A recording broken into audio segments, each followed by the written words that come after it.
Percentage जो निकल के सामने आ रहे हैं वो करीब 65 के आसपास है, 68 65। लेकिन जब मतदान कुछ जगहों पे जो चल रहे हैं, जो मतदान केंद्र परिसर में जो अंदर थे वो वोटिंग कर रहे हैं अभी भी। तो कुछ जगहों से बहिष्कार की भी खबरें आई, एक शहादत की भी खबर आज दिन भर से निकल के सामने आई, और एक महिला की भी मौत हो गई बड़ौदा बाजार में। तो अगर देखा जाए तो शांतिपूर्ण मतदान रहा छत्तीसगढ़ में दूसरे चरण का भी। तो बहरहाल तमाम पहलुओं को समझेंगे कि ये जो उत्साहजनक वोटिंग रहा उसके क्या मायने निकाले जाए।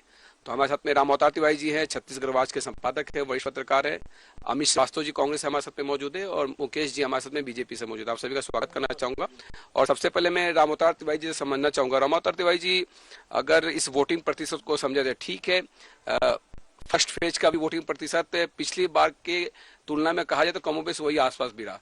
ये सेकेंड फेज के अगर वोटिंग प्रतिशत जो आएगा, फाइनल रिजल्ट तो अभी नहीं आ पाएगा, लेकिन लब्बो मुझे लगता है कि पिछली बार की तरह ही है। पिछले बार अच्छा मतदान हुआ था, उसी तरह के मतदान इस बार भी संभावनाएं होगी। अगर ऐसा मैदानी इलाके में जहां नक्सलवाद नहीं है, जहां के लोग जागरूक हैं, तो इस मतदान के पर्व पर अगर अच्छा मतदान किए होंगे तो ज्यादा फायदेमंद होगा कि सही जनप्रतिनिधि चुन के आएंगे और अपने मुद्दों पर, सरकार के मुद्दों पर, विपक्ष के मुद्दों पर अपनी राय खुलकर व्यक्त कर अच्छी सरकार बन जाएगी। मतदान में दो तीन बातें जो हो सकती है कि महिलाएं कितने प्रतिशत मतदान है ये देखा जाएगा, पुरुष कितने परसेंट है ये देखा जाएगा, शहरी इलाकों के मतदान कितने प्रतिशत हुए हैं और ग्रामीण इलाकों के मतदान कितने प्रतिशत हुए हैं।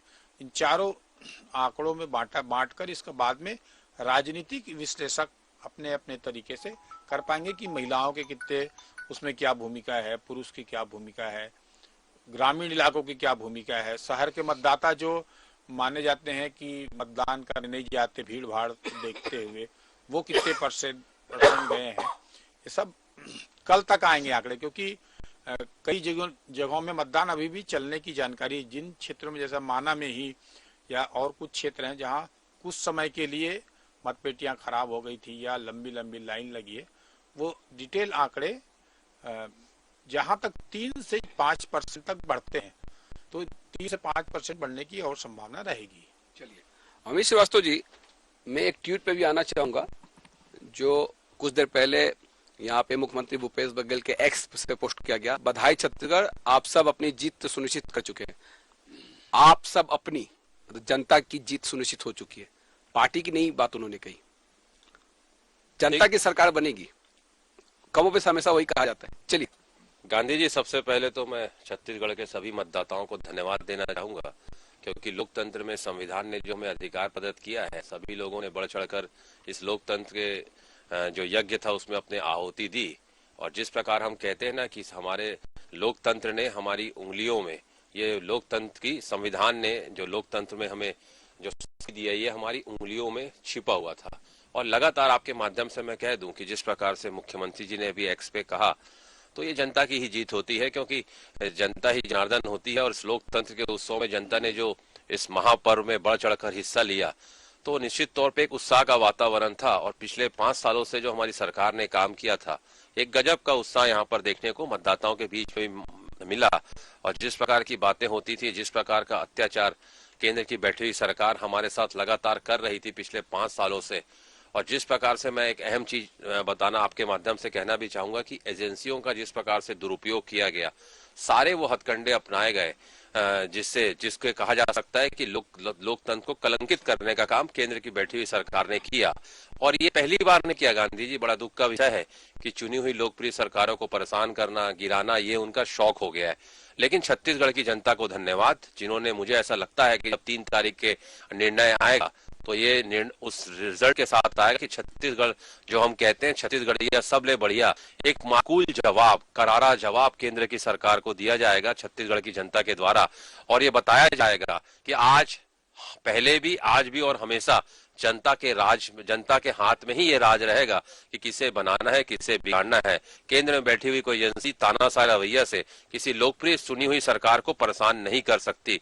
और मैं फिर आपके माध्यम से कह दूं कि इस देश में लोग कहते हैं कि इस देश में लगातार लोकतंत्र की हत्या जारी है और बीजेपी लोकतंत्र की हत्यारी है। चलिए ईडीआईटी को लेकर जनता अब समझने लगी है कि इसको किस तरह से लिया जाना चाहिए। मुकेश जी, ईडीआईटी की भी बात हो गई और यहाँ पे एक ट्वीट का और मैं यहाँ पे चर्चा करना चाहूंगा और मैं अपने कैमरामैन से कहना भी चाहूंगा कि उस ट्वीट को दिखाएं कि आज चर्चा ये हो रही है कि बीजेपी और कांग्रेस में कौन कप्तानी करेगा। टीएस सिंहदेव के भी बयान पे मैं आऊंगा जो उन्होंने आज अंबिकापुर में दिया, लेकिन डॉक्टर रमन सिंह का देखिए 3 घंटे पहले का एक ट्वीट है, सुना है 2.5 साल वाले दोनों मुंगरीलाल मुख्यमंत्री पद के सपने देख रहे हैं। अरे भाई, ये तय करो कि दोनों में हार की जिम्मेदारी कौन लेने वाला है, क्योंकि 2 हफ्ते बाद ना राजपाट बचेगा ना संगठन अब छत्तीसगढ़ में सिर्फ बदलने का ही नहीं बल्कि कुशासन को बुरी तरफ पटकनी देने का भी है। देखिए गांधी जी, जी सबसे पहले तो आज जिस हिसाब से मतदान हो रहा है और इस पहले फेज में भी 78% मतदान होना माने ये लोकतंत्र को सुदृढ़ करता है और कहीं ना कहीं इसमें आप लोगों का भी हाथ है। आप लोग भी लगातार मतदान के लिए अपील करते रहे हैं और देखने में मिल रहा है कि पहले फेज में भी बहुत अच्छा मतदान हुआ और आज भी जिस हिसाब से मतदान हुए हैं उसको ये मान के चले हम कि लगभग 75% से ऊपर मतदान आखिरी डाटा आने वाला है। अब आप बात कर रहे थे, हमारे कांग्रेस के प्रवक्ता भाई भी बोल रहे थे ईडी और केंद्रीय एजेंसी और इनका दुरुपयोग और लोकतंत्र संविधान, तो मुझे बड़ा आश्चर्य लगता है कि लोकतंत्र का मजाक तो 1975 में जिस हिसाब से हुआ है, शायद स्वतंत्र भारत के इतिहास में इससे बड़ी घटना और नहीं हो सकती और कांग्रेस को अधिकार ही नहीं बचता कि लोकतंत्र और संविधान का मजाक और दुरुपयोग इस प्रकार की बात करने की। कहा तो इन लोग एक तरफ संविधान बचाओ यात्रा निकालते हैं, क्या क्या कहते हैं, दूसरी तरफ ये खुद ही संविधान पे विश्वास नहीं करते। कभी ये आईटी के ऊपर प्रश्न उठाते हैं, कभी ये ईडी के ऊपर में प्रश्न उठाते हैं। अरे भाई, जब इनके ईडी और आईटी के बाद में मामला कहाँ जाता है? न्यायालय में। स्पष्ट हो गया है, एक प्रदेश के उप मुख्यमंत्री लंबे समय से अंदर है, सुप्रीम कोर्ट तक गए, बेल नहीं मिला, इसको क्या कहेंगे आप? तो प्रश्न उठाना और कह देना कि केंद्रीय एजेंसी परेशान कर रही है अलग बात है, लेकिन अपनी कमजोरी आप देखिए। केंद्र सरकार को एक तरफ आप बात कर रहे हैं, आप लोकतंत्र में जनता जनार्दन सर्वोपरि होती है। आप देखे होंगे पिछले दिनों हमारी सरकार वापस आई 2014 में, जब माननीय नरेंद्र मोदी जी प्रधानमंत्री बने थे। 14 से अधिक प्रदेशों में इनकी सरकार हुआ करती थी। आज कितनी है? वो भी 2 अभी बनी है 1 आध साल के भीतर ही। तो जनता क्या बोल रही है? जनता जनार्दन ही सर्वोपरि है लोकतंत्र में। क्या आप उनके विवेक पर भी प्रश्न चिन्ह उठाएंगे? जनता के विवेक पर भी प्रश्न चिन्ह उठाएंगे और फिर लोकतंत्र की बात करेंगे? ये दोनों विरोधाभास है। तो और मैं बताऊं, पिछले दिनों की घटना है, इनके ही उप मुख्यमंत्री, ये इनकी पार्टी कहती रही कि इन्होंने तो जीएसटी का 10,000 करोड़ रुपया, उस पे ज्यादा नहीं जाते जीएसटी वगैरह पे। मैं बता रहा हूं कि कैसे ये दोषारोपण करते हैं और कितना असत्य होता है। उन्होंने कहा, पार्टी ने कहा, इन लोगों ने कहा 10,000 करोड़ रुपया हमको लेना है और इनके मंत्री जी कहते हैं कि हमको 1 रुपए नहीं लेना है। इनकी स्वीकारोक्ति थी। तो कहीं ना कहीं कथनी और करनी में फर्क।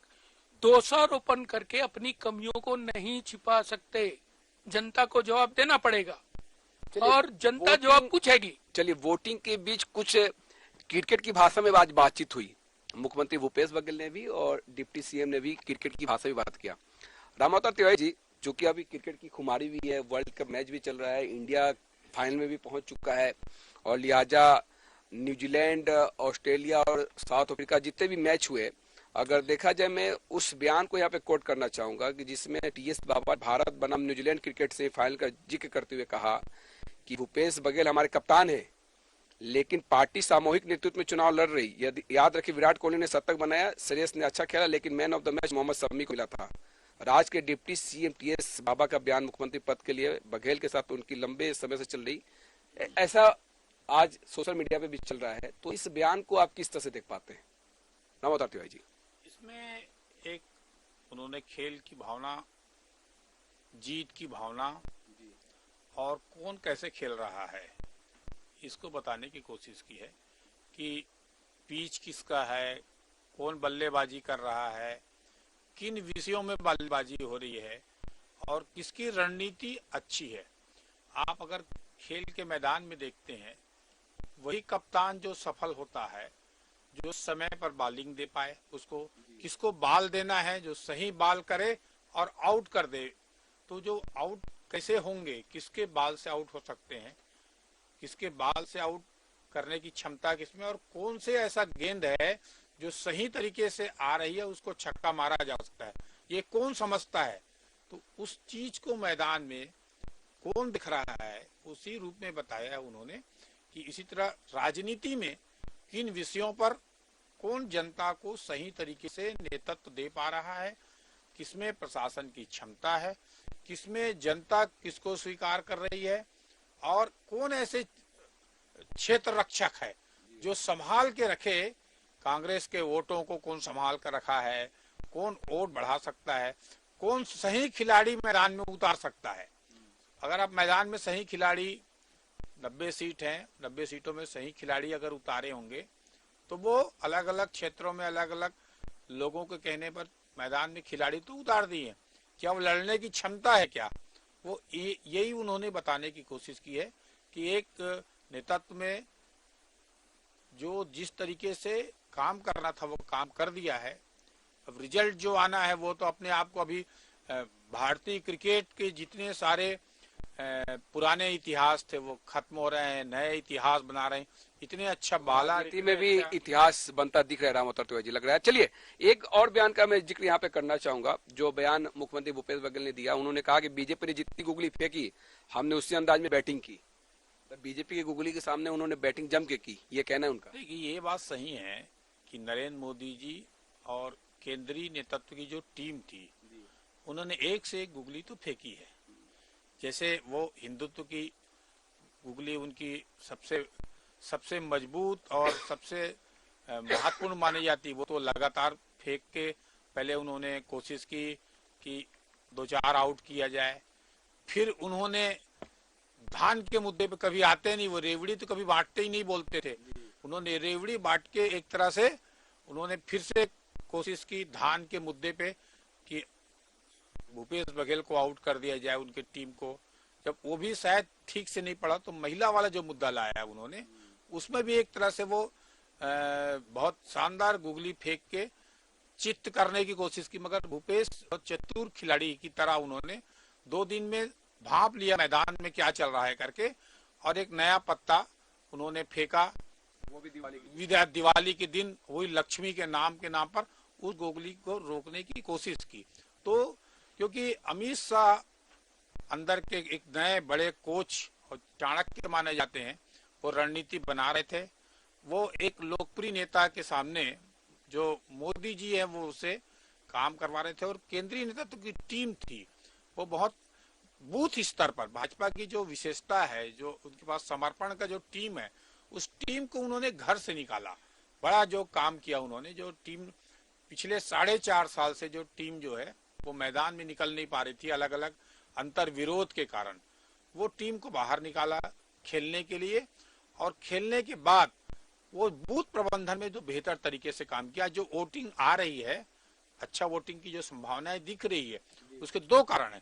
एक भरोसे के सम्मेलन जो कांग्रेस के हुए, उन सम्मेलनों के बाद बूथ स्तर के सम्मेलन कांग्रेस ने भी किया। बूथ का प्रबंधन की उनकी एक अच्छा विशेषज्ञ जैसे रूप में यहाँ के लोगों ने यूपी सहित कई राज्यों में काम किया, यहाँ पे बूथ पे बड़ी अच्छा काम किया। और भाजपा तो बूथ पे काम करती है, बूथ की मॉनिटरिंग के लिए नए प्रयोग किए। दोनों बूथ स्तर पे बेहतरीन काम के कारण ही मतदाता वोट डालने जा पाए, और प्रतिशत हमें जो दिख रहा है उसका बड़ा कारण ये भी है। चलिए क्रिकेट का समय भी है और क्रिकेट की खुमारी भी है, और क्रिकेट के तमाम दांव पेच के बीच में बयान भी निकल के सामने आ रहे हैं अमित जी। और समझा जाए कि फील्डिंग जो बीजेपी ने जमा रखी थी, उस फील्डिंग में कसावट आ चुकी थी, फाइट कहीं नहीं दिख रहा था, और फाइट हो भी गया था। 2 महीने पहले तक माना यह जा रहा था, जो राजनीतिक के विशेषज्ञ जो पंडित उनका मानना था कि हाँ एक तरफा मैच था, लेकिन बीजेपी ने ऐसी फील्डिंग लगाई कि उस फाइट में बीजेपी आई भी और बेहतर बॉलिंग भी किया, फील्डिंग भी किया और बैटिंग भी किया, गुगली भी फेंका, लेकिन गुगली का जवाब मुख्यमंत्री भूपेश बघेल जी एक्सपोस्ट पे दिया उन्होंने। अमित जी देखिए गांधी जी, अगर मैच एक तरफा हो तो मैच में मजा भी नहीं आता। चलिए, और जैसा कि जनता भी या हम ही लोग, अगर मैच एक तरफा होता है तो हम लोग टीवी बंद करके दूसरे कामों में लग जाते हैं कि आज मैच इंटरेस्टिंग नहीं है। तो मैं तो बधाई देना चाहूंगा कि कम से कम 5 सालों तक जो विपक्ष, एक सशक्त विपक्ष की भूमिका निभाने वाले लोग जो 4.5 साल तक गायब थे, चुनाव के समय ही कम से कम दिखे तो, हाथ पैर मारे तो, खेलने तो आए, ग्राउंड पे तो उतरे और फील्डिंग चाहे कुछ भी जमाए। मुझे ऐसा लगता है कि कितना भी अच्छा बॉलर आ जाए, अगर बैट्समैन सचिन तेंदुलकर और विराट कोहली हो तो फिर फर्क नहीं पड़ता कि कोई कैसी भी बॉल फेंके, कोई स्पिन फेंके, फास्ट फेंके, गुगली फेंके और कैसी भी फील्डिंग जमा ले। लेकिन जब विराट कोहली होते हैं और या धोनी की तरह कोई हमारे प्लेयर जो होते हैं, तो वो प्लेयर को क्रॉस करके बाउंड्री के बाहर चले जाती है बॉल और उसे सिक्स कहा जाता है। तो हमारे यहाँ एक से एक प्लेयर है, मैं आपको बता दूं। और जिस प्रकार से हमारी सरकार ने 5 सालों में जो लगातार कार्य किए हैं और जनता का जो प्यार, अगर आप कोई मैच में उतरे हैं और आपके पास अगर जनता का सपोर्ट ना हो, तो हमारे पास तो जनता का भी सपोर्ट है इस बार। पिछली बार तो हम इनके भ्रष्टाचार पे गए थे, कट कमीशन और करप्शन वाली सरकार को उखाड़ फेंकने का हमने निर्णय लिया था। और आपके माध्यम से मैं एक चीज और कह दूं कि जिस प्रकार से बहुत ही सम्मानित तिवारी भैया ने अभी सारी चीजों को बताया, मैं बता दूं कि मैं एक एक में आता हूं। पहले उन्होंने धर्मांतरण वाली बात करी। मैं आपको बता दूं कि छत्तीसगढ़ समरसता का अभेद गढ़ है। छत्तीसगढ़, यहाँ पर आए बाहरी लोग आए, 40 से ज्यादा केंद्रीय मंत्री आए, फिजा बिगाड़ने की कोशिश की, अभद्र भाषा का प्रयोग किए और जिस जहरीली भाषा का प्रयोग किए, छत्तीसगढ़ की शांत फिजा में ऐसी भाषा का प्रयोग जनता के द्वारा पसंद नहीं किया जाता है। तो वो मुद्दा पहले ही कट गया। उसके बाद लगातार अगर आप देखें तो जिस प्रकार से प्रधानमंत्री जी आए और उन्होंने कहा, तो मैं आपको बताना चाहता हूं, उन्होंने कहा कि महादेव के नाम को भी कलंकित कर दिया। वो लोग जो उज्जैन में महाकाल लोक बनाने में जिन्होंने घोटाला किया, वो यहाँ पर आके प्रश्न चिन्ह करें, इससे ज्यादा बेशर्मी की परिकाष्ठा कुछ भी नहीं हो सकती। हम सब देश के सर्वोच्च पद पर बैठे हुए प्रधानमंत्री जी हैं, हम सब उनका बहुत सम्मान करते हैं। लेकिन जिस प्रकार का एक चैलेंज उनके द्वारा दिया गया, हमारे मुख्यमंत्री जी को मैं धन्यवाद देना चाहता हूं कि जिस तरह से भाजपा के नेताओं ने आके यहाँ पर बॉलिंग की, उसी लहजे में उन्होंने कहा कि ठीक है, आप गृह मंत्री जी को भी कहा, आप टाइम डिसाइड कर लीजिए, प्लेस डिसाइड कर लीजिए, मैं आपसे चर्चा के लिए तैयार हूं। शायद उधर से कोई उसके बाद जवाब नहीं आया। लेकिन फिर मैं गांधी जी कह दूं कि जनता ये सारे मुद्दों को बिल्कुल दरकिनार करके जनता ने विकास को मुद्दा बनाया। और मैं आपके माध्यम से कहना चाहता हूं कि हमारे कारण उन लोगों को जिन्होंने 3, 8 और 13 में 2100 रुपए समर्थन मूल्य में धान खरीदी का वादा किया था, जो नहीं खरीदा, वो आज 2023 में 3100 रुपए का वादा कर रहे हैं। मतलब जनता उन पे विश्वास करे भी तो क्यों करे गांधी जी, और चुनाव जीतने के बाद तो वो कह देते हैं जुमला है। तो भारतीय जनता पार्टी का नाम एक्चुअल में बहुत झूठा पार्टी होना चाहिए। जनता और कांग्रेस को वोट देने का मतलब है गांधी जी किसानों की कर्ज माफी, कांग्रेस को वोट देने का मतलब है बिजली बिल हाफ, किसानों की कर्ज माफी का है मुझे सबसे लगता है ज्यादा धान खरीदी। 3 तारीख को समीक्षा होगी, कौन सा मुद्दा कितना अहम रहा, कितना मास्टर स्ट्रोक है। जी बात बोल रहा हूँ कि सारे बाल जो है भाजपा ने भूपेश बघेल की तरफ ही फेंके, पूरे बाल। तो उन सारे बालों को उन्होंने रोक के मारने की कोशिश की है। अब जनता ये बताएगी कि आउट हुए हैं या नहीं हुए हैं, वो मतदान में ही पता चलेगा। मगर बाल जिस तरह से बखूबी भाजपा को फेंकना था, और भूपेश बघेल को ही फेंका, न चरणदास महंत को, न टीएस बाबा को या दूसरे लोगों को, सारे बालों को एक बेहतरीन बल्लेबाज की तरह उन्होंने, भूपेश बघेल ने रोक के चौका छक्का मारा है या आउट हो गया है, ये तो 3 तारीख को ही पता चलेगा। एक ट्वीट का और जिक्र करना चाहूंगा मैं सुबह से उस पर चर्चा भी कर रहा हूँ। पीएम मोदी के भी ट्वीट की हमने चर्चा की, जिसमें उन्होंने वोटिंग की अपील की। राहुल गांधी ने तो तूफान का जिक्र कर दिया छत्तीसगढ़ और मध्य प्रदेश में। इसके अलावा मल्लिकार्जुन खड़गे का जो ट्वीट था उसमें उन्होंने गारंटी की बात की। प्रियंका गांधी के भी ट्वीट में गारंटी की बात थी। लेकिन एक ट्वीट जो अमित शाह का था सुबह 7:26 पे जो आया, उसमें उन्होंने प्रदेश में तुष्टीकरण एवं भ्रष्टाचार को समाप्त करने की बात उन्होंने कही। तुष्टीकरण का विशेष तौर पर जिक्र किया उन्होंने। देखिए, भाजपा की राजनीति और भाजपा का कोर जो मुद्दे हैं, वो तुष्टीकरण की राजनीति जो कांग्रेस करती है, वो उनका आरोप रहता है, उसके इर्द गिर्द रहता है।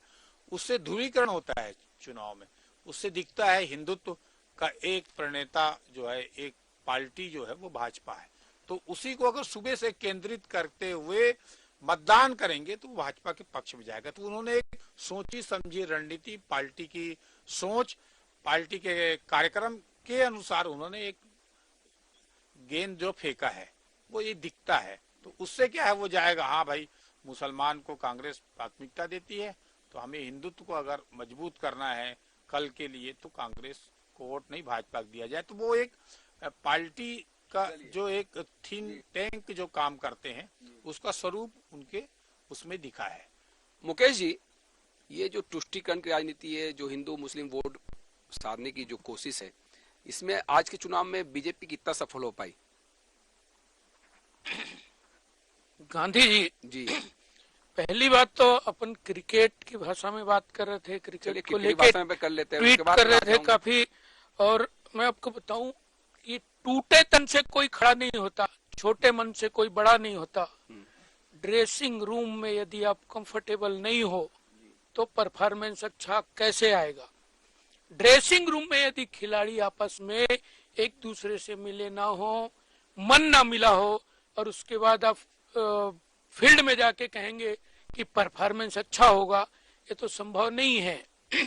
कांग्रेस पार्टी अंतर कला से जूझ रही लगातार। ये 2.5 साल का विषय आया, उसको लेके भी लगातार अंतर कला चलते रहा। अभी भी इनके कुछ नेताओं के ये तो हमारे ऊपर आरोप लगाते रहे। कहीं ना कहीं हम विपक्ष के रहते तो हमने कहा कि आपने ये योजनाओं का यहाँ पे क्रियान्वयन होने नहीं दिया। छत्तीसगढ़ के अंदर में एक बड़ी योजना थी जिसको लेके प्रधानमंत्री आवास को लेके इनके खुद के वरिष्ठ मंत्री ने कहा कि ये काम हम नहीं कर पाए। मुकेश जी, आपको नहीं लगता उस पर बहुत चर्चा हो चुकी है? कई सारे डिबेट में उस पर हमने चर्चा की। आज जनता के नब्ज पे बात करने की आवश्यकता है कि जनता की नब्ज को आप कितना टटोल पाए, किन मुद्दों पे टटोल पाए। ईडी आईटी निश्चित रूप से मैं उसी बात पे आ रहा था, कि यदि ये अपने घोषणा पत्र, और मैं बताऊं कि ये तो घोषणा पत्र लेके आए और बहनों को भूल गए। एक तो पूरे 5 साल इन्होंने हमारे छत्तीसगढ़ के माताओं के साथ, बहनों के साथ, वो तो इंतजार करती रही कि भाई हमने इनको वोट दिया है, कब शराबबंदी करने वाले हैं, कब शराबबंदी होगा। पूरे 5 साल गुजर गए, शराबबंदी नहीं हुई, और यहाँ तक कि ये घोषणा पत्र बनाते टाइम भी उनको भूल गए। जब भारतीय जनता पार्टी बहनों को लेके 1,000 रुपया महीना और 12,000 रुपया साल देने की बात की, तो अचानक आनंद फानन में ये फिर मौखिक रूप से घोषणा करने लगे कि हम भी दे देंगे। भाई, आपने जो लिखित में दिया था उसको तो आपने किया नहीं। 500 रुपया महीना देने की बात इन्होंने पहले भी किया है जन घोषणा पत्र में। प्रत्येक महिला को माह में 500 रुपया महतारी सम्मान निधि योजना के तहत नहीं दिया। 4 सिलेंडर ग्रामीण क्षेत्र में देने की बात इन्होंने किया था, नहीं दिया। अब कैसे विश्वास करेगी जनता? बहनें क्यों विश्वास करेगी? तो कहीं ना कहीं कांग्रेस पार्टी की कथनी और करनी में फर्क है, ये जनता समझ चुकी है। और ये जो 20 सीटों के मतदान में बम्पर वोटिंग हुए हैं वो, और अभी आज के जो मतदान दिख रहे हैं, कहीं ना कहीं सरकार के प्रति आक्रोश है। ये इसी को लेके ये मतदान पड़ रहे हैं। लोग भ्रष्टाचार से त्रस्त थे, घोटालों से त्रस्त थे। लगातार एक के बाद कोयला घोटाला, चावल घोटाला, गोबर घोटाला, लगातार एक से बढ़ के एक। इन्होंने तो छत्तीसगढ़ को घोटालों का गढ़ बना दिया था, अपराध का गढ़ बना दिया था। आज निश्चित रूप से जनता उन सब बातों से त्रस्त थी। यही कारण है कि इतने बढ़ चढ़ के मतदान यहाँ हुए। अब देखेंगे 3 दिसंबर को जब रिजल्ट आएगा तो कांग्रेस पार्टी का सफाया हो चुका होगा। पहले इनकी विदाई हो गई है 20 सीट में, आकलन आप कर लीजिए। वहां पर भी किस तरह के बस्तर के हमारे आदिवासी भाई परेशान थे। 20 सीटों के अंदर में इतना बड़ा जो बम्पर वोटिंग हुआ है, ये संकेत है सरकार के प्रति आक्रोश का। और दूसरे फेज में भी जो मतदान हुआ है, इसमें कांग्रेस पार्टी जाने वाली है, ये तय है। चला चली की बेला है इनकी। चलिए 3 तारीख को इस पे बातचीत करेंगे। और मैं अमित जी के से आने पहले एक अहम मुद्दे पाना चाहूंगा मैं उत्तर तिवारी जी, नैरेटिव जो सेट करने की कोशिश दोनों पार्टियों ने की। बीजेपी ने ये कहा कि छत्तीसगढ़ बीजेपी ने बनाया है, छत्तीसगढ़ को बीजेपी ही संवारेगी। आपने इस नैरेटिव को भी देखा। भाजपा आवत है, देखिए ये इस सलग के साथ में बीजेपी यहाँ पे दिखी।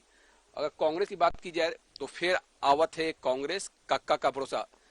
बीजेपी लगातार ये कह रही थी कि भूपेश बघेल के फोटो को हटा दिया गया है, भूपेश पर भरोसा वाली बात है उसको कांग्रेस ने उसको मोल्ड किया है। और आप देखिए कि कई सारी स्कीम को लेकर बीजेपी और कांग्रेस के जो ऑफिशियल पेज पे जो फोटो है जिसपे नैरेटिव जो एक्सचेंज करने की कोशिश की, उस स्लोगन को कितना अहम मानते हैं जो जनता के बीच में पहुंचे? देखिए, नैरेटिव सेट तो भूपेश बघेल ने की, उसी में ही उसके बीच में ही तो चल रही थी भाजपा। भारत माता की जगह छत्तीसगढ़ का फोटो पहली बार आपने देखा होगा पूरे चुनाव में। छत्तीसगढ़ी भाषा में लेख, छत्तीसगढ़ी में संबोधन, छत्तीसगढ़ी में नारा, धान पे राजनीति।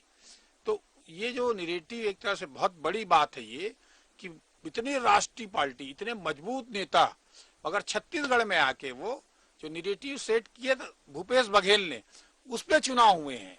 और उसके बाद उनके जो कोर जो उनके बाद मुद्दे हैं वो सिर्फ हिंदुत्व हैं, उसपे वो गए, वो हिंदुत्व पे कायम थे, वो हिंदुत्व को उभारा, हिंदुत्व पे चले वो। परंतु जो सेट उन्होंने किया, जो मुद्दे भूपेश बघेल ने सेट किए थे, जिन चीजों को गाय गरुआ वो सब चीजों पे गए, आदिवासियों पे गए, आदिवासियों को दूसरी बार देंगे। तो ऐसे नैरेटिव जो सेट आप देखेंगे तो ये भाजपा तो अपने हिंदुत्व, अपने संगठन वो तो रही, मगर आप पूरे समीकरण देखेंगे, छत्तीसगढ़ियावाद, सारे छत्तीसगढ़ी नेताओं को उन्होंने सामने रखा। तो ऐसे उन्होंने नैरेटिव सेट करने में अभी तक माहिर माने जाते हैं। केंद्र की राजनीति में मोदी जो सेट करते हैं, आज उसमें पूरी कांग्रेस चलने को या दूसरा चलने को तैयार होते हैं और उसमें सफलतम तरीके से वो जीत हासिल कर रहे हैं। मगर छत्तीसगढ़ में आके वो जो कांग्रेस ने नैरेटिव सेट किया, भूपेश बघेल ने नैरेटिव सेट किया, उसमें चल के वो राजनीति की और टिकट उसी अनुसार बांटा, उसी अनुसार लड़ाई लड़ा और मतदान भी उसी अनुसार हुआ है। चलिए, मतदान भी उसके अनुसार हुआ। तो ये माना जाए अमित श्रीवास्तव जी की पीछ आपने तैयार किया और उस पीछ पे खेलने के लिए मजबूर कर दिया बीजेपी को आपने, क्योंकि बीजेपी तो ये बोले थे कि हम बोनस, पिछली बार बोनस को लेकर तो तकरार थी, केंद्र तक दौड़ लगानी पड़ी थी बीजेपी नेताओं को, लेकिन तब भी केंद्र सरकार ने फैसला किया था कि हम बोनस पे अपना जो उनका फैसला है वो उस पर अडिग रहेंगे। देखिए गांधी जी, अब हम बोलते हैं कि बहुत झूठा पार्टी, तो इसके पीछे बहुत सारी लॉजिक होती है, प्रमाण होते हैं। मैं आपके माध्यम से आपके लोकप्रिय चैनल पे जनता को बताना चाहता हूं कि 3, 8 और 13 में जो भी उन्होंने वादे किए थे, हमने उस पर प्रेस कॉन्फ्रेंस किया था। 2100 रुपए धान खरीदी नहीं किया, 300 रुपए बोनस नहीं दिया, जर्सी गाय नहीं दी, किसानों से जो भी वादे किए थे नहीं किए, और अब वो हम पे प्रश्न चिन्ह उठाते हैं। ये बड़ा दुखद पहलू है। दूसरा, आपको मैं बता दूं कि पिच जो हमने सेट करी थी, निश्चित तौर पे मुझे ऐसा लगता है कि जिस प्रकार से 40-40 केंद्रीय मंत्रियों को आना पड़ा, और मैं घोषणा पत्र पे अभी आप बात कर रहे थे, तो हमारा घोषणा पत्र भी मैं आपकी जनता को दिखाना चाहता हूं आपके चैनल के माध्यम से, भरोसे का घोषणा पत्र। क्योंकि हमने काम किया है, हमें भरोसा है, तो हमारे घोषणा पत्र का नाम है भरोसा का घोषणा पत्र। इनके घोषणा पत्र का नाम था मोदी जी की गारंटी।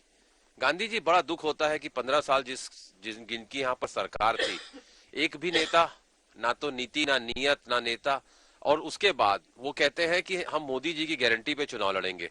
लड़ लीजिए, कहीं कोई दिक्कत नहीं है, क्योंकि छत्तीसगढ़ मॉडल इतना मजबूत हो चुका है कि कोई भी मॉडल आ जाए, गुजरात मॉडल से भी छत्तीसगढ़ का मॉडल पिछले 5 सालों से लड़ाई चली रही है, सौतेला व्यवहार आप कर ही रहे हैं। लेकिन आप देखिए कि जिस प्रकार से मैंने कहा ना, जिन्होंने लगातार 3 बार वादे करके 3, 8 और 13 में 2100 नहीं दिया, हमारे कारण, जिस प्रकार से राम अवतार भैया ने अभी कहा, हमारे पिच पे, हमारे नैरेटिव पे उनको खेलना पड़ा। 3100 रुपए आखिर उन्हें याद आई किसान भाइयों की। ये अलग विषय है कि 750 किसान भाइयों की जान चले गई, 3 काले कानून लाए, लेकिन छत्तीसगढ़ में उनको मजबूर होना पड़ा। दूसरा एक अहम प्रश्न, बहुत इनके नेता आते हैं, बहुत सारे वादे करके जाते हैं, हम ये कर देंगे, वो कर देंगे। मैं आपके माध्यम से एक प्रश्न उठाना चाहता हूं। अभी गैस की सब्सिडी की बात आई, इन्होंने जो भी वादे किए, जब मैं इन्हें भारतीय झुट्टा पार्टी कहता हूं, बहुत झुट्टा पार्टी कहता हूं, तो क्यों कहता हूं? गैस सिलेंडर की जब बात आती है, तो जहां जहां इन राज्यों में इनकी सरकार है, क्या ये उस रेट पे वहां पर गैस सिलेंडर देंगे? ये नहीं देंगे। जहां जहां इनकी सरकार है, क्या 3100 रुपए में धान खरीदी करेंगे? ये नहीं करेंगे। तो क्या चुनाव जीतना ही इनका मकसद होता है? और चुनी हुई लोकप्रिय सरकारों को, जिस प्रकार मैंने कहा ना, ये गिराने का काम करते हैं, इनका शौक है। सत्ता बल, धन बल और बहुबल में इनका अत्यंत विश्वास है। और शायद इसीलिए आप देखिए पिछले 5 सालों में जो हमने काम किया, छत्तीसगढ़ में भाजपा पूरी तरीके से अटकी भटकी लटकी नजर आई। विपक्ष यहां से गायब था, लेकिन अपने अस्तित्व बचाने के लिए, अपनी उपस्थिति दर्ज कराने के लिए जिस प्रकार से इन्होंने आखिरी में मैदान पे आए और ये बताने का प्रयास किया कि हम भी आपके साथ खेलने के लिए आतुर हैं, आप खेलिए, आपका स्वागत है। मैंने जैसा कहा ना कि एक तरफा मैच में मजा नहीं आता, लेकिन मैं आपको बता दूं गांधी जी कि जिस प्रकार से हमने काम किया है, 68 से 71 छत्तीसगढ़ की जनता का प्यार और आशीर्वाद, हमने मैन टू मैन मार्किंग करके हम जीते थे। चलिए, और फिर मैं अभी जनता ने तय नहीं किया है, और आपकी पिच में आपके बताए अनुसार खेलकर वो आपको आउट भी कर सकते हैं। ये भी जनता को तय करना है कि आप आउट होके मैदान से बाहर होते हैं कि मैदान में जमे रहते हैं। 3 तारीख तक इंतजार करना पड़ेगा। देखिए, मुझे ऐसा लगता है राम अवतार भैया कि अभी ये भी कहना कि हम आउट हो गए हैं वो भी खराब है। तो आज हमको थोड़ा वेट करना जरूर चाहिए, लेकिन एक उत्साह, क्योंकि जब आप नेट प्रैक्टिस में सक्सेस होते हैं, और जिस प्रकार से मैं मुकेश भैया की कुछ शब्दों में कहना चाहूंगा, जिस प्रकार उन्होंने ड्रेसिंग रूम की बात करी थी गांधी जी कि जिंदगी वक्त के बहकावे में है, यहाँ भाजपा के राज में हर व्यक्ति तनाव में है। और मुकेश भैया, आपने लगा दी पानी पे तौबत, ये नहीं सोचा छेद तो आपकी नाव में है। चलिए मुकेश जी, तोहबत की बात करते नजर आए अमित श्रीवास्तव जी। पैरों के नीचे इनके जमी नहीं, कमाल है, फिर भी इनको यकीन नहीं। क्या बात है। कांग्रेस पार्टी को ठीक है, कुछ दिन और है, और लगातार ये पिछले बातों, भाई मुझे तो आश्चर्य होता है कि आप सरकार में हैं, आपको रिपोर्ट कार्ड देनी चाहिए। आप अभी भी भारतीय जनता पार्टी कमियां, 5 साल पहले 15 साल क्या किया, मैं ये पूछूं कि 60-70 साल आपने क्या किया, ये कितना उचित है। 5 साल जनता ने आपको भेजा था, आपको जिम्मेदारी दी थी, इतना बड़ा जनादेश दिया था, क्या सम्मान किया आपने? क्या सम्मान किया आपने? क्या सम्मान आपने किया? क्या सम्मान आपने किए? 9 साल का देते नहीं है। क्या सम्मान आपने किया उस जनादेश का? बिल्कुल भी नहीं, बिल्कुल भी नहीं। झूठ की बात करते हैं भाई, इससे बड़ा झूठ शराबबंदी 1 करोड़ हमारी बहनें इंतजार करती रहेगी, और आप मुकर गए, भूल गए और झूठ की बात करते हैं। तो भारतीय जनता पार्टी को झूठ की बात करते हैं, तो कहीं ना कहीं इनकी कथनी, बोल रहे हैं, क्या बोल रहे हैं? हाँ, आपको अपने घोषणा पत्र में शामिल कर लेना था। हम जो कहते हैं उसको करने का काम, घोषणा पत्र हमने बनाया है, उसकी जिम्मेदारी हमारी है। कांग्रेस घोषणा पत्र बनाती है, और कई बार तो इनको ऐसा लगता है कि हमारे ऊपर में लोग विश्वास करेंगे कि नहीं करेंगे, उसके लिए गंगा जल का इनको सपोर्ट लेना पड़ता है, गंगा जल हाथ में लेना पड़ता है। अरे भाई, अपने आप को खुद में विश्वास नहीं है, गंगा जल हाथ में लेके लोगों को विश्वास दिलाना पड़ता है। ये सोचिए कि इनको खुद के ऊपर विश्वास नहीं है, जनता क्यों करे इनके ऊपर में विश्वास? खुद के ऊपर विश्वास नहीं है, गंगा जल हाथ में लेके उसके बाद में भी बात करते हैं। मुझे जनता पे विश्वास है, पूरा विश्वास है, और भारतीय जनता पार्टी को पूरी देश की जनता हाथों हाथ उठाई है। लगातार बहुत लंबे समय के बाद में ये पहली बार भी पूर्ण बहुमत से सरकार बनी, दूसरी बार भी पूर्ण बहुमत से सरकार बनी, और तीसरी बार भी बनने जा रही है। कहाँ है अब देश में कांग्रेस पार्टी? भारतीय जनता पार्टी को छोड़िए, जनता के विवेक पे प्रश्न चिन्ह मत उठाइए। भारतीय जनता पार्टी को मालूम है क्या करना है, अंतिम पंक्ति में खड़े अंतिम व्यक्ति तक सरकार का लाभ कैसे पहुंचना है, भारतीय जनता पार्टी जानती है। 1 रुपए में 15 पैसे पहुंचाने वाली पार्टी हमसे प्रश्न चिन्ह करे, आश्चर्य है। चलिए, आश्चर्य तो है, बहुत सारे आश्चर्य पे आगे भी देखने को मिलेंगे जब रिजल्ट आएगा। क्या राम अवतार तिवारी जी? रिजल्ट ही सब तय करेगा। मैदान में सारे खिलाड़ी अच्छा खेले हैं, कोई खिलाड़ी कम खेला हूं, अच्छा नहीं खेला हूं, मेरी बॉलिंग अच्छी थी, बैटिंग अच्छी थी, सभी अच्छा बता रहे हैं। परंतु कौन हारा और कौन जीता है ये तो 3 तारीख को पता चले, तब तक का इंतजार करिए। लेकिन यहाँ पे जश्न भी शुरू हो चुका है रामोतार में, छत्तीसगढ़ वार रूम में जश्न शुरू, ये पहले ही धन्यवाद छत्तीसगढ़। देखिए ये मनोवैज्ञानिक दबाव बनाने के एक तरीके हैं। पहले चरण में माननीय रमन सिंह जी ने पत्रकार वार्ता लेते हुए भाजपा दफ्तर में पटाखा फोड़ दिए कि हमारा पक्ष में माहौल जा रहा है। दूसरे चरण में कांग्रेस आज जश्न मनाने जा रही है, तो दोनों पार्टियों के अपने अपने उत्साह, तर्क और कार्यकर्ताओं को खुश करने के लिए और जनता के संदेश हो सकते हैं, फीडबैक हो उनके पास कि कांग्रेस आ रही है ऐसा, तो और कांग्रेस कहीं कहीं मजबूत दिख भी रही है, परंतु अंतिम निर्णय का इंतजार करना चाहिए। अति उत्साह में अभी नहीं रहना चाहिए। दिवाली के पहले 3 दिवाली के बाद 3 दिवाली की जिक्र हुआ था, बीजेपी ने किया था कि हम 3 दिवाली। बीजेपी भी दिवाली को शानदार तरीके से मनाने की तैयारी में है, क्योंकि देखिए इसके बाद अभी बड़ी चुनौतियां दोनों पार्टियों के सामने ये है, ये चुनाव के बाद वो असली में लोकसभा चुनाव की तैयारी कर रहे थे। ये 3 राज्यों में जो चुनाव हो रहे हैं वो राज्यों के चुनाव के अलावा ये लोकसभा चुनाव की तैयारी। इस अनुसार से भाजपा के बड़े नेता छत्तीसगढ़ में आके बैठे थे और बैठ के सारे मुद्दों पे माइक्रो मैनेजमेंट में लगे थे। उससे क्या आपको लगता भी है कि सिर्फ छत्तीसगढ़ विधानसभा के चुनाव लड़ रहे थे?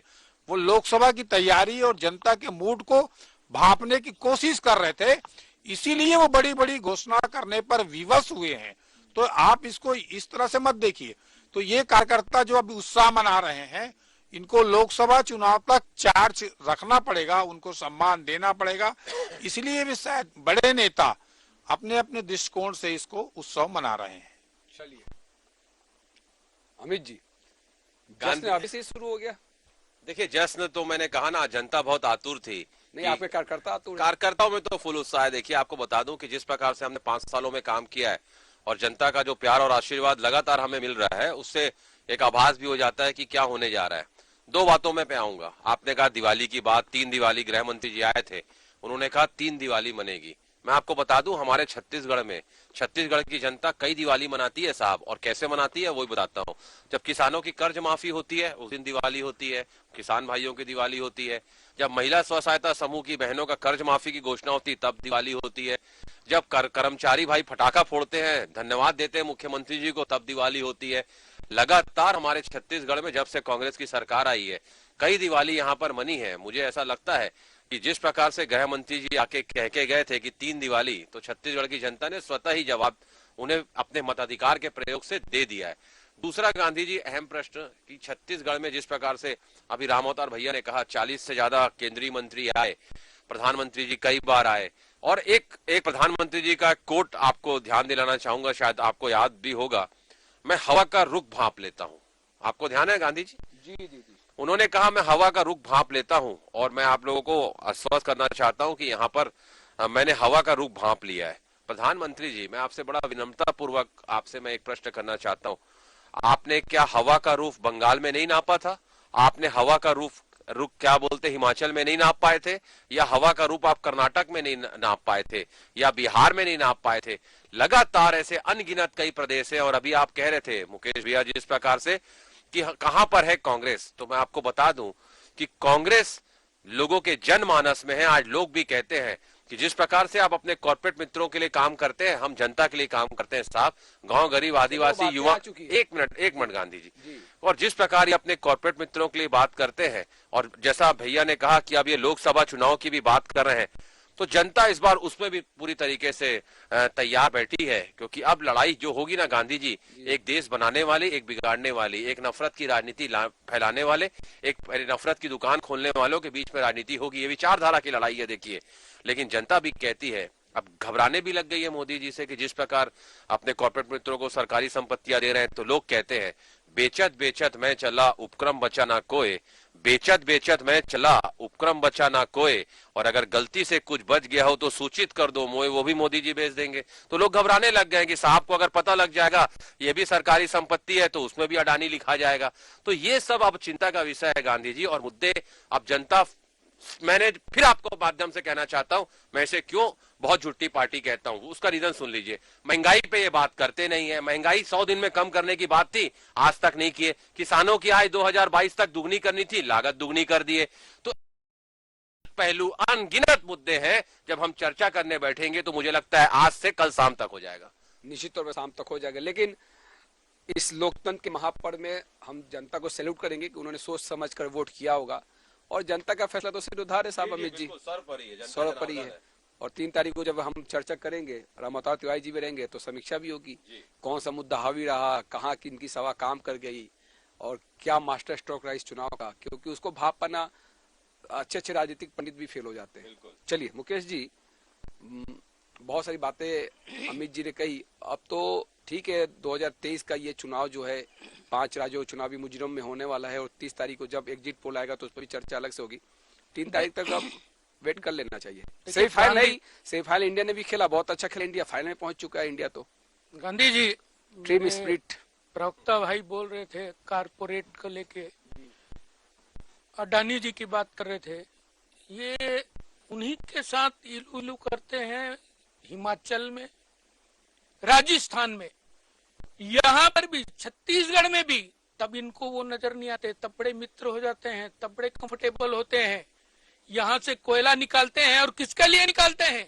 राजस्थान के लिए। तब अडानी बहुत अच्छे हो जाते हैं। जब गाली देना होता है मोदी जी को, तो फिर अडानी जी पूरे हो जाते हैं।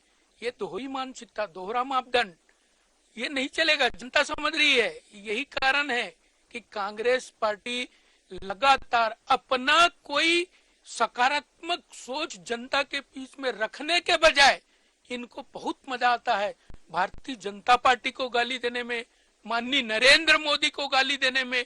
भाई, जनता को गाली नहीं सुनना है, जनता को आपको बताना है कि आपकी क्या योजना है भविष्य को लेके, जनता को क्या देना चाहते हैं। तो भारतीय जनता पार्टी, हम आपको बताते हैं, 5वीं बड़ी अर्थव्यवस्था यदि दुनिया में बनती है ब्रिटेन को छोड़ के, तो उसको बोलते हैं मोदी है तो मुमकिन है। कितनी गाली दे दीजिए, इस दुनिया में सर्वाधिक गाली खाने का रिकॉर्ड और सर्वाधिक गाली देने का रिकॉर्ड, खाने का रिकॉर्ड नरेंद्र मोदी जी को है, और सर्वाधिक गाली देने का रिकॉर्ड कांग्रेस पार्टी के पास में है। तो गाली जनता को नहीं सुनना है, गाली से कुछ नहीं होने वाला है। आप बताइए, यदि देश सुरक्षित है तो माननीय नरेंद्र मोदी के हाथ में। तो ये कहीं ना कहीं सरकार में रह के क्या क्या योजना होनी चाहिए, देश के लिए आगे क्या रोड मैप है। चलिए रोड मैप, 37 किलोमीटर प्रतिदिन हाईवे बनते हैं। तो एक आखिरी सवाल लूंगा मैं रामावतार तिवारी जी से, इस बार के चुनाव को, क्योंकि आपका एक लंबा अनुभव है चुनाव के विश्लेषण का भी, चुनाव को आपने कवरेज भी किया है, जमीनी तौर पे आप जानते हैं, समझते हैं। हर चुनाव का एक नेरेटिव सेट हो जाता है चुनाव के बाद। इस बार जिस तरह से बीजेपी ने मोदी की गारंटी, और इधर कांग्रेस का जो घोषणा पत्र था, भरोसे का घोषणा पत्र, इस बार के चुनाव में आपको क्या लगता है कि मोदी वर्सेस भूपेश रहा, या ओबीसी कार्ड में बहुत ज्यादा चर्चा हुई, या जातिगत समीकरण को लेकर पार्टियों ने एक रणनीति तैयार की? मोदी वर्सेस भूपेश था। देखिए, भाजपा ने बड़ा रिस्क लिया है कि उनके स्थानीय नेतृत्व को दरकिनार करते हुए, उनके लोगों को चेहरा ना बनाते हुए मोदी का चेहरा बनाया। उसके पीछे भी कारण है। मोदी देश के लोकप्रिय नेता हैं, और पिछले विधानसभा चुनाव के बाद जो लोकसभा चुनाव हुए उसमें मोदी जी की लोकप्रियता के कारण ज्यादा सीट मिल पाई, ये कहा जाता है। इसलिए मोदी जी चल पाएंगे। मोदी जी किसी और नेता के, रमन सिंह, अरुण साव, विष्णु साय, किसी और नेता के अलावा या नया नेतृत्व शायद उतना चल नहीं पाते। स्थानीय नेतृत्व जो है वो भाजपा में हर राज्य में कमजोरी है। भाजपा की बड़ी कमजोरी जो दिखती है, या भाजपा को ज्यादा नुकसान जो होता है, वो राज्यों से होता है, क्योंकि राज्यों में उनके पास वैसा नेतृत्व नहीं है, मजबूत नेतृत्व। जैसा अभी पिछड़ा वर्ग का बड़ा नेता भूपेश बघेल, उनके मुकाबले का नेता नहीं है इनके पास। तो ऐसे वे खड़ा करने से नुकसान होता है। इसलिए उन्होंने मोदी की गारंटी नाम दिया, मोदी का नेतृत्व दिया, तो उनको फायदा भी हुआ। तो एक रणनीति के तहत सोची समझी उन्होंने ऐसा मुकाबला किया ताकि लड़ाई लड़ा जा सके। इसके पहले जो लड़ाई नहीं दिखती थी, ये कहा जाता था, उसके इसलिए नहीं दिखता था तब तक मोदी का चेहरा नहीं था, मोदी की केंद्रीय टीम की छत्तीसगढ़ में मौजूदगी नहीं थी। जब मोदी का चेहरा आया, उनका केंद्रीय नेतृत्व की पूरी टीम आई और उसने काम किया, तब ये मुकाबले में आए हैं, तो मुकाबला दिख रहा है।